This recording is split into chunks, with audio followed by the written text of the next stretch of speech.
Hey everyone, I just wanted to do a quick update on the riding mower here today. It's still running great, but one of the things that really was annoying me was the inability to have the blades engaged while in reverse. So I took some time today to figure out how to disable that, and I traced it back, and basically the wiring harness largely runs on this side of the engine, and there's no switch directly linked to the pedals themselves. I looked and there's no switch up in the blade engagement, and I followed the wiring harness back, and if you go down here you can see the wiring harness, and there's a wire that goes back here towards the transmission, the seat switch, and then there's one that goes down. There it is.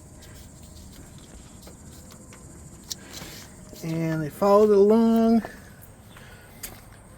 and I had to be a real contortionist to get in here. You can't get in through the back because the battery box is in the way. If you remove the battery box, it'd probably be really easy, but the transmission is down here, and right on top of the transmission is where the connector was. I had to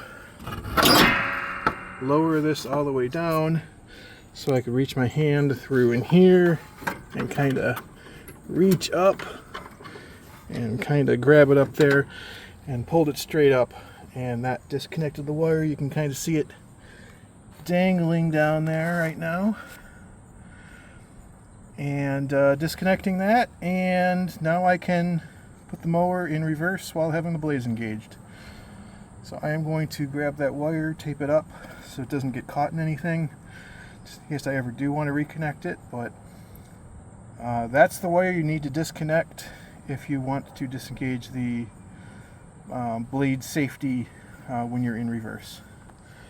So like I said, quick video today, but thanks for watching today.